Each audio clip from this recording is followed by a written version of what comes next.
नमस्कार। आज की हमारी चर्चा का विषय है बल यानी शक्ति या ऊर्जा।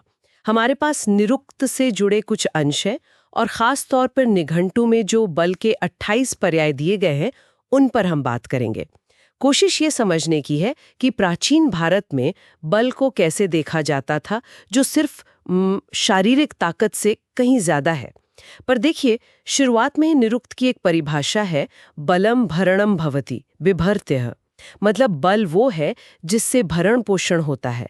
ये थोड़ा सा सोचने पर मजबूर करता है ना। हाँ, बिल्कुल। कि कोई गुण जो खुद पदार्थ में है वो पदार्थ को कैसे पोषित कर सकता है। हाँ, ये सवाल बहुत अच्छा है। और देखिए, यहीं पर बात आती है कि हमें शब्दों से आगे मतलब उसके सार को समझना होगा। या ये बल किसी एक चीज का गुण नहीं है, ये तो समझिए पूरे ब्रह्मांड का आधार है, उसका पोषक है। वो शक्ति जो सब कुछ धारण किए हुए है। अगर ये एक पल के लिए भी न रहे तो सब बिखर जाएगा। हाँ, बिल्कुल। पूरी सृष्टि नष्ट हो जाएगी। और शास्त्रों में भी तो यही बात आती है। जैसे कहते हैं कि बल से ही पदार्थों का अस्तित्व है, गति है, खासकर आकर्षण बल से।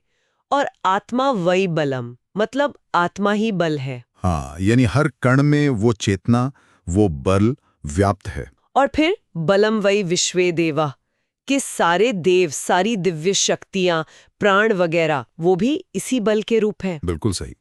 तो ये जो 28 नाम निघंटु में है ना, ये सिर्फ सिनोनिम्स नहीं है। ये असल में उस एक मूल बल के अलग अलग फंक्शंस, अलग अलग प्रकारों को दिखाते हैं। अच्छा, तो चलिए इनमें से कुछ खास नामों को देखते हैं, समझते हैं कि ये वर्गीकरण क्या बताता है। जरूर। तो पहला नाम है ओज। स्रोत कहते हैं कि ये दबाव से पैदा होने वाली शक्ति है, जो रुकावटों को मतलब बाधाओं को दबाते हुए, चीरते हुए आगे बढ़ती है। हाँ, शतपथ ब्राह्मण में तो इसे वज्र जैसा कहा गया है, वज्रो व ओजा। जबरदस्त शक्तिशाली लगता है ये। बिल्कुल। ओजा को आप समझिए कि वो एक पेनेट्रेटिंग फोर्स है, दबाव वाला बल।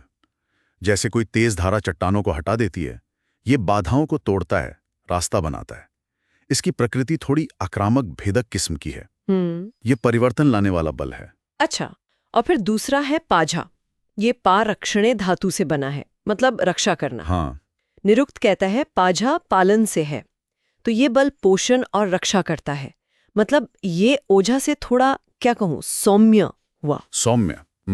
सौम्य शायद सही शब्द नहीं है, पर हाँ, इसका जो फंक्शन है वो अलग है। बिल्कुल, ये सिर्फ बाहरी रक्षा नहीं है, ये अंदरूनी बनावट, स्थिरता और पोषण, इन सब को बनाए रखने वाला बल है। अच्छा, स्थिरता और पोषण। हाँ, अगर ओझा विस्तार और भेदन है तो पाझा समझिए संरक्षण और स्थिरता है। दोनों ही जरूरी हैं संतुलन के लिए। एक रास्ता बनाता है, दूसरा संभालता है। ठीक है। फिर आता है शवः। ये शव गतौ धातु से है, यानी गति करना। शव, हाँ। निरुक्त में शवसी बलम कहा गया है। स्रोत बताते हैं कि इसकी किरणें जैसे सब कुछ चलायमान रखती हैं, गति देती हैं, और इसका प्रभाव क्षेत्र बहुत बड़ा है। हाँ, ये लगता है गति का मतलब मोशन का मूल सिद्धांत है। सिर्फ चीजों का हिलना डुलना नहीं, बल्कि वो ऊर्जा प्रवाह जिससे सब कुछ चलता रहता है, क्रियाशील रहता है।